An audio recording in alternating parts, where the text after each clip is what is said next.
oinaren barruko aldea da. Kontaktua egiteko eta seguruna egiteko aukerarik onena. Bestea dena dira ikutu eta kontaktua zailago eta bar. Bai.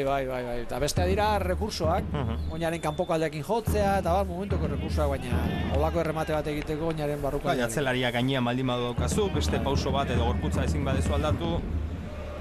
Baina aukera oso argi izan da, oso ona Osasunarentzat.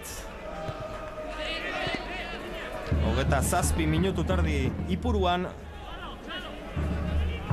Goli gabe, baina partida interesgarria momentu. Bai, partida polita dijoa.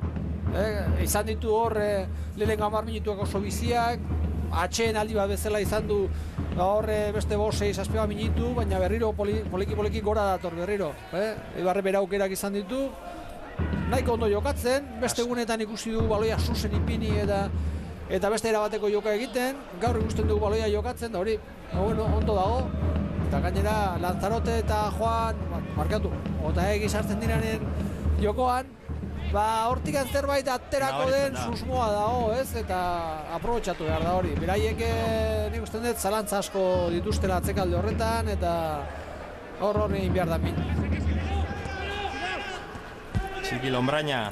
Arestian Xabi, orain minutu batzuk aipatu duzu, Espin eta Otaegi direla, Gabonetako merkatu horretan egindako ekarpen batzuk, baina ez dira bakarrak, izan ere ez bailegoke gaizki esatea, Gabonetan nahikoa urratu duela Eibarrek bere karteratxoa, eta jokalari batzuk ekarri dituztela Eibarraldera, eta orain talde armagina berriro ere nolabaiteko egokitze prozesu batean barneratua dagoela, hortik emaitzen goraberak.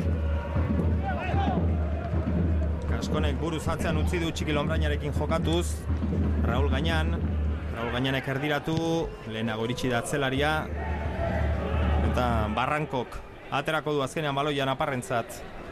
Manuel Baloieske bere burua erakutsiz, azkenean anuntziatarekin jokatu du Moisesek eskubira, hor da Marcos, Gabilondo du eskubian Baloieske, mugimendu egin du Gabilondok, berarentza da pasea, baino txarra. Balein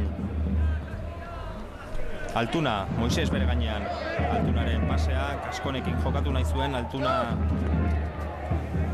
falta eske, eta ez du ezer adirazi, alboko sakea. Horri ustean Kaskonek nahi zuela berari botatzea, eta Altunak erabaki duela luze jokatzea, eta hor ez dira ondo ulertu. Baina berriro ere hor Lonbrainak baloia lapurtzen du, irabazten du, eta hori ahalegindu behar da, aldik eta askarren jokatzen, zuzenago, eta gero Lanzarotek eta Otaegik sartu behar dute jokoan. Horiek sartze bali madira jokoan, Osasunak arazo hondiak izango ditu. Horiek bilatu behar dute, lekua bilatu behar dute, pixka bat iesen egin behar dute bere atzelarietatik, lekuetatik, eta pixka bat leku honak aukeratu, aprobetxatu, eta horiek dute pixka bat partidoko giltza. Balin Tijera Kaskon area barruan, Eiki bere gainean, Marcosek osondo atera du, atzelariak urrundu, Balin bakarri dago. Ez taldera, mendikan benetan zaila da. Tijera eta Kaskon, azkenean Gabilondok ikututa baloia kanpora alboko sakea. Tijera berriro, keinu bat egin du Tijerak. Ondo gainditu du Gabilondo, hau lurrera joan da burua altxatu erdirak eta ez da txarra, bigarren zutonean lanza, ederra gola. Eibarren gola, ederra lehentzatiko 31. minutuan. Erdirak eta oso ona, baina Lanzarotek ere ezker bikaina du, eta baloia ipini egin du, bera nahi zuen lekuan. Oso ondo, errestasun asko eman diote berriro, irristi egin du Gabilondok. Betikoa, olako zelai batean. Benetakoak behar dira, hor egin du irrist, eta horrek abantaia handia eman dio, buru altxatu, ondo erdiratzeko, eta gero errematea oso ona da. Errematea zoragarria da. Eta berriro atzelariak aizki.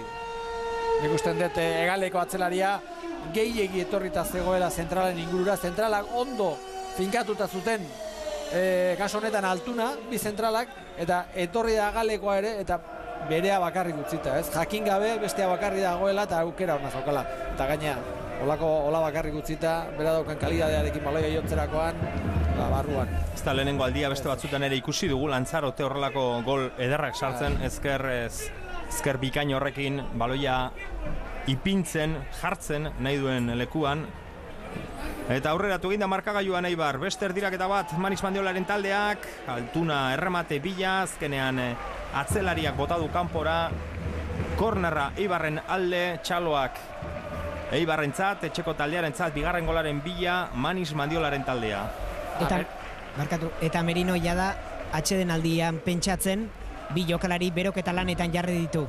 Partiduaren norantzko aldatzea nahi du. Eskubi aldetik aterako du orain Eibarre kornerra. Itxia Lanzarotek, utxigatik kanpora. Zutoinen jo duela, Kanpoko aldetikan, Zutoinen. Ateko sakea. Eskotan konparaketak ez dira egin behar izaten, ez? Gauzak ezaiteko, baina, bueno, nola dituen filialak Sporting ez dugu ikusi, hori ja pixkat utziko dugu alde batera, ez? Baina Atletik eta Real eta ikusita eta Osasuna ikusita, niretzat Osasuna dela pixka bat justuagoa bezala, ez? Berak nahi du baloia jokatzea, gauzak egitea eta bar, baina justu iruditzen zait, ez? Atletik ikusten da sendoa, talde sendoa dela, zuk esan dezuna lehen joko aldetik proposta gutxiagoekin igual, baina berak gauzak egititu oso ondo, baloirik gabe oso ondo moldatzen da, eta bat ez oso defensago talde sendoa agertzen da, ez? Eta Sansalderantziz nik usten dut iruditatik baloia gehiena jokatzen duena, jokorik horina daukana dela, ez? Eta Osasunak garaia gogoa ikusteko, denak esaten zikuten ondo jokatzen talde bat zela, eta bai, baloia ibiltzea eta nahi du, eta atzetik jokatzen nahi izaten du, baina nik usten dut Halare, ez dirudi Joanan bere momenturik onenean dagoela, joan zen astean etxean berdindu egin zuen Kaudalen aurka, aurrekoan Zamoran galdu, eta aurrekoa etxean Leonesaren aurka berdindu. Gainera, nahiko behian, bere atzeti dabiltzan taldeen aurka, bi berdinketa etxean eta porrota etxetik kanpo, beraz, argi dago azken boladan kostatzen ari zaiola pixka bat. Zer ikusirik izango duen, gaur ematen ari den itxurarekin. Baina bai, egia da azken boladan ez da biela hain fin Merinoren taldea. Iruditzen zaite beraiek gauzarik horrena, bueno, baloia mobitzea nahi dute, jokatzea nahi dute, horri oso garrantzitu dela, gaino olako taldeak hori egin behar dutela iruditzen zait, pixka bat beraiek jakin behar duten momentu askotan baloia mobitu egin behar dela, eta jakin behar duten noiz ez da noiz bai, pixka bat hori da, ez? Baina Eibarrek ez da izango joka hundiriken gabe, partidu hon bat egiten ari da, iruditzen zait, baina hundiriken gabe, enditu gau golaukera, eta errestasun askorekin sartuarea barrura. Hor ikusten dut oso talde biguina bezala, ez? Bai, lehen bi kututan Kaskonek izan duen aukera, Juan Dominguezek izan duena, golaz aparte izan ditu. Bai, pixka bat horri begira, ez? Bestela taldea ondo dago, ez dauka beste munduko gauzarik ez, baina iruditzen zait talde biguina bezala. Eosein momentutan taldeak kasu honetan Eibarrek harrapatzen bali borratxa hola momentu bat bultzatzen duena eta baloia rekuperatu eta askar jokatu, mine ingo diona sigur. Egia esan, gaur uste dut Eibar aurten ikusi ditugun beste partida batzukin alderatuta, baloia gaur gehiago mugitzen ari dela, ez dakit errestazun gehiago dauzkalako edo, baina erresago ikusten da futbolean behintzat. Bai, Eibar ikusi dugu hemen jokatzen, beti luz eta beti luz. Ezin bi pase jarraian egin eta bar. Gaur nik uste. Naiz eta irabazi bukaeran. Bai. Garaipenak ez dauka zer ikusi gero jokoarekin, ez? Eta iruditzei gaur dela egun bat, baloia ondo mobitzen ari dela, ondo alegintzen ari dela gutxirez mobitzen, zelai erdikoekin asko jokatzen dute, ez du baloi luzerik botatzen, ondo orientatuta eta iruditzen hor aldaketa bat badagoela, ez? Onerako iruditzen zen. Torresen pasea txarra. Zuzenean Xabier Irure eta Goiena atezainaren eskuetara. Ero beste gauza bat bada, aurrekoak ere hori egiten uzten dizu. Bere presioa ez dalako goian hasten, bere presioa atzerago hasten da, eta baloia mobitzeko aukera gehiago daukate, eta, Kaskon, Altuna, jaurti egin dezake hortik, hor da Ibarrakoaren jaurtik eta ona. Intentzioa bai. Bai, eta ondo jotako baloia izan da, baina kanpora.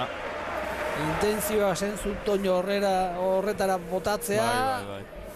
eta pixka bat gehiago itxi behar zuen golpeoa. Asko junda hor kontrolarekin